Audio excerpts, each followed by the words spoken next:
सूबे की योगी आदित्यनाथ सरकार ने आज सदन में 2024-25 के लिए ऐतिहासिक बजट पेश किया है। बजट में ट्रैफिक से जुड़ी इंफ्रास्ट्रक्चर योजनाओं और जाम के झाम से निपटने के लिए 1000 करोड़ रुपए की व्यवस्था की गई है। साथ ही और किस योजना को क्या कुछ मिला है, आइए जानते हैं। 1350 करोड़ रुपए एवं ग्रामीण क्षेत्रों हेतु 1500 करोड़ रुपए की व्यवस्था प्रस्तावित है। शहरों एवं कस्बों में ट्रैफिक जाम की समस्या के समाधान के लिए शहरों में फ्लाईओवर आदि के निर्माण हेतु 1000 करोड़ रुपए की बजट व्यवस्था प्रस्तावित है। सिंचाई एवं जल संसाधन विभाग हमारी सरकार द्वारा 31 सिंचाई परियोजनाएं पूर्ण की गई, जिससे 22,75,000 हेक्टेयर से अधिक सिंचन क्षमता सृजित हुई, जिसका लाभ 46,69,000 कृषकों को प्राप्त हुआ। विभिन्न जनपदों में 6600 राजकीय नलकूपों के आधुनिकीकरण तथा डार्क जोन में स्थित 569 असफल राजकीय नलकूपों के पुनर्निर्माण का कार्य प्रगति पर है। इन कार्यों से लगभग 1.33 लाख हेक्टेयर सिंचन क्षमता की पुनर्स्थापना होगी तथा लगभग 1.10 लाख कृषक परिवार लाभान्वित होंगे। नहरों एवं सरकारी नलकूपों से किसानों को मुफ्त पानी की सुविधा हेतु 1100 करोड़ रुपए की बजट व्यवस्था प्रस्तावित की गई है। नदी में सुधार एवं कटाव निरोधक परियोजनाओं नाबार्ड पोषित के लिए 1530 करोड़ 60 लाख रुपए की बजट व्यवस्था प्रस्तावित की गई है। डार्क जोन के असफल 569 नलकूपों के लिए 70 करोड़ रुपए की व्यवस्था की गई है। नमामि गंगे एवं ग्रामीण जलापूर्ति जल जीवन मिशन हेतु 22,000 करोड़ रुपए की व्यवस्था प्रस्तावित है, जिसमें 2000 करोड़ रुपए की धनराशि अनुरक्षण मद हेतु है। मुख्यमंत्री लघु सिंचाई योजना हेतु 1020 करोड़ रुपए की व्यवस्था प्रस्तावित है। वर्षा जल संचयन है एवं भूजल संवर्धन योजना हेतु 80 करोड़ रुपए की व्यवस्था प्रस्तावित है, जो वर्तमान वर्ष की तुलना में लगभग 51% अधिक है। ग्राउंड वाटर रिचार्जिंग एवं चेक डैम निर्माण हेतु 65 करोड़ रुपए की व्यवस्था प्रस्तावित है, जो वर्तमान वर्ष की तुलना में लगभग 23% अधिक है। नागरिक उड्डयन प्रदेश में हवाई कनेक्टिविटी को बढ़ाने के लिए प्रदेश सरकार द्वारा निरंतर प्रयास किए जा रहे हैं। इस उद्देश्य की पूर्ति भारत सरकार की रीजनल कनेक्टिविटी स्कीम RCS उड़ान तथा राज्य सरकार की उत्तर प्रदेश नागर विमानन प्रोत्साहन नीति के माध्यम से की जा रही है। गत वित्तीय वर्ष की तुलना में चालू वित्तीय वर्ष में वायुयान द्वारा यात्रा करने वाले यात्रियों की संख्या में 19.2% की वृद्धि हुई है। हवाई कनेक्टिविटी के लिए चयनित एयरपोर्ट्स तथा अलीगढ़, आजमगढ़, मुरादाबाद, श्रावस्ती तथा चित्रकूट को विकसित किया जा चुका है तथा म्योरपुर, सोनभद्र व सरसावा, सहारनपुर एयरपोर्ट्स का विकास कार्य प्रशस्त है। अयोध्या में महर्षि वाल्मीकि अंतर्राष्ट्रीय हवाई अड्डा अयोध्या धाम का विकास कराया गया है। अयोध्या में एयरपोर्ट की स्थापना एवं विस्तार हेतु 150 करोड़ रुपए की व्यवस्था प्रस्तावित है। हवाई पट्टियों के निर्माण, विस्तार एवं सुदृढ़ीकरण तथा भूमि अर्जन हेतु भूमि क्रय मद में 1100 करोड़ रुपए की व्यवस्था प्रस्तावित है। जनपद गौतम बुद्ध नगर के जेवर में अंतर्राष्ट्रीय एयरपोर्ट की स्थापना कार्य एवं भूमि क्रय हेतु 1150 करोड़ रुपए की व्यवस्था प्रस्तावित है। ऊर्जा वर्ष 2023-24 में अप्रैल से दिसंबर तक जनपद मुख्यालय पर 24 घंटे, तहसील मुख्यालय पर 21.34 घंटे तथा ग्रामीण क्षेत्र में 18.09 घंटे विद्युत आपूर्ति की गई। वर्ष 2017-18 से 1,21,324 बजरे विद्युतीकृत किए जा चुके हैं। प्रधानमंत्री सहज बिजली हर घर योजना सौभाग्य के तहत गरीब परिवारों को निःशुल्क और अन्य ग्रामीण परिवारों को 50 रुपए की 10 मासिक किस्तों में बिजली कनेक्शन देने की सुविधा दी गई। इस योजना में 62.18 लाख इच्छुक घरों को विद्युत संयोजन निर्गत किए गए हैं।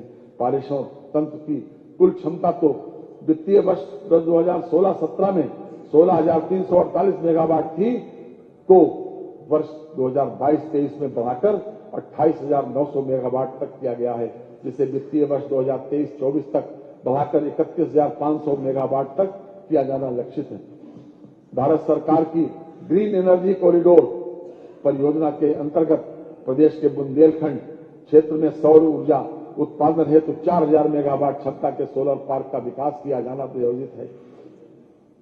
वर्ष 2016-17 में उत्पादन निगम लिमिटेड की इकाइयों का कुल विद्युत उत्पादन 33,556 मिलियन यूनिट था, जिसके सापेक्ष वित्तीय वर्ष 2022-23 में 39,746 मिलियन यूनिट विद्युत उत्पादन प्राप्त किया गया है।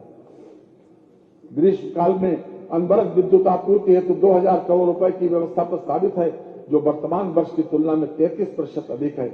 निजी नलकूप उपभोक्ताओं को रियायती दरों पर विद्युत आपूर्ति हेतु 1,800 करोड़ रुपए की व्यवस्था प्रस्तावित है, जो वर्तमान वर्ष की तुलना में 20% अधिक है। अतिरिक्त ऊर्जा स्रोत उत्तर प्रदेश सौर ऊर्जा नीति 2022 के अंतर्गत आगामी 5 वर्षों में 22,000 मेगावाट विद्युत उत्पादन का लक्ष्य रखा गया है। प्रदेश में वर्ष 2017 में 288 मेगावाट की सौर ऊर्जा परियोजनाएं थी, जो अब लगभग 2600 मेगावाट है। प्रदेश में अब तक 328 मेगावाट की सोलर रूफटॉप परियोजनाएं स्थापित की जा चुकी हैं। अयोध्या एवं वाराणसी शहर को मॉडल सोलर सिटी के रूप में विकसित किया जा रहा है। ग्रामीण क्षेत्रों में सामुदायिक मार्ग प्रकाश की सुविधा हेतु अब तक लगभग 3.35 लाख सोलर स्ट्रीट लाइट संयंत्रों की स्थापना कराई जा चुकी है। पीएम कुसुम घटक C1 के अंतर्गत निजी ऑन ग्रिड पंपों के सोलराइजेशन हेतु 100 करोड़ रुपए की व्यवस्था प्रस्तावित है, जो वर्तमान वर्ष की तुलना में 2 गुना है। उत्तर प्रदेश राज्य जैव ऊर्जा नीति 2022 के क्रियान्वयन हेतु 60 करोड़ रुपए की व्यवस्था प्रस्तावित है, जो वर्तमान वर्ष की तुलना में 33% अधिक है।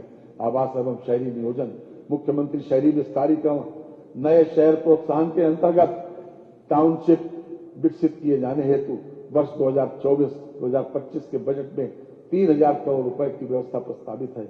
Delhi Ghaziabad Meerut corridor regional rapid transit system परियोजना में उत्तर प्रदेश के अंश के रूप में 914 करोड़ रुपए की बजट व्यवस्था प्रस्तावित है। कानपुर मेट्रो रेल परियोजना में उत्तर प्रदेश के अंश के रूप में 395 करोड़ रुपए की व्यवस्था प्रस्तावित है। आगरा मेट्रो रेल परियोजना में उत्तर प्रदेश के अंश के रूप में 346 करोड़ रुपए की बजट व्यवस्था प्रस्तावित है। अयोध्या के सर्वांगीण विकास हेतु 100 करोड़ रुपए की बजट व्यवस्था प्रस्तावित है। लखनऊ विकास क्षेत्र तथा प्रदेश के समस्त विकास प्राधिकरणों के विकास क्षेत्र तथा नगर क्षेत्र में अवस्थापना सुविधाओं का विकास तथा वाराणसी एवं अन्य शहरों में रोपवे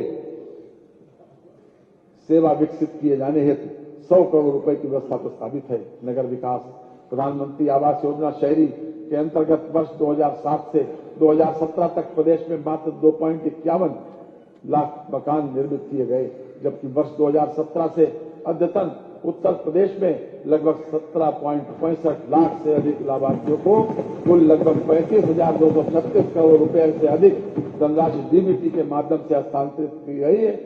योजना हेतु लगभग 3948 करोड़ रुपए की व्यवस्था प्रस्तावित है। वर्ष 2021 में प्रारंभ की गई अमृत 2 योजना हेतु 4500 करोड़ रुपए की व्यवस्था प्रस्तावित है। महाकुंभ मेला 2025 का भव्य आयोजन विश्व स्तरीय सुविधाओं के साथ किए जाने हेतु 2500 करोड़ रुपए की व्यवस्था प्रस्तावित है। मुख्यमंत्री green road infrastructure development scheme urban के अंतर्गत 800 करोड़ रुपए की व्यवस्था प्रस्तावित है, जो वर्तमान वर्ष के सापेक्ष 60% अधिक है। प्रदेश के शहरों को बाढ़ की समस्या एवं जल भराव से मुक्ति हेतु अर्बन फ्लड एवं स्टॉर्म वाटर ड्रेनेज योजना प्रारंभ की गई है, जिसके लिए 1,000 करोड़ रुपए की व्यवस्था प्रस्तावित है। मुख्यमंत्री नगरीय अल्प विकसित मलिन बस्ती विकास योजना हेतु 675 करोड़ रुपए की व्यवस्था प्रस्तावित है, जो वर्तमान वर्ष की तुलना में लगभग 2 गुना है। नगरीय सेवाओं और अवस्थापना विकास की नई योजना हेतु 500 करोड़ रुपए की व्यवस्था प्रस्तावित है। राज्य स्मार्ट सिटी योजना हेतु 400 करोड़ रुपए की व्यवस्था प्रस्तावित है, जो वर्तमान वर्ष के सापेक्ष 63% अधिक है। कान्हा गौशाला एवं बेसहारा पशु आश्रय योजना हेतु 400 करोड़ रुपए की व्यवस्था प्रस्तावित है, जो वर्तमान वर्ष की तुलना में 2 गुने से भी अधिक है। नियोजन त्वरित आर्थिक विकास योजना हेतु 2400 करोड़ रुपए की व्यवस्था प्रस्तावित है। जनपदों की स्थानीय आवश्यकताओं की तात्कालिकता को देखते हुए विभिन्न विकास कार्यों के क्रिटिकल गैप्स की पूर्ति हेतु क्रिटिकल गैप्स योजना के अंतर्गत 95 करोड़ रुपए का बजट प्रस्तावित है। ब्यूरो रिपोर्ट, इंडिया पब्लिक खबर। फिलहाल के लिए इस खबर में बस इतना ही। देश और दुनिया की ऐसी ही तमाम बड़ी खबरों के लिए हमारे YouTube चैनल को सब्सक्राइब करें और बने रहें इंडिया पब्लिक खबर के साथ।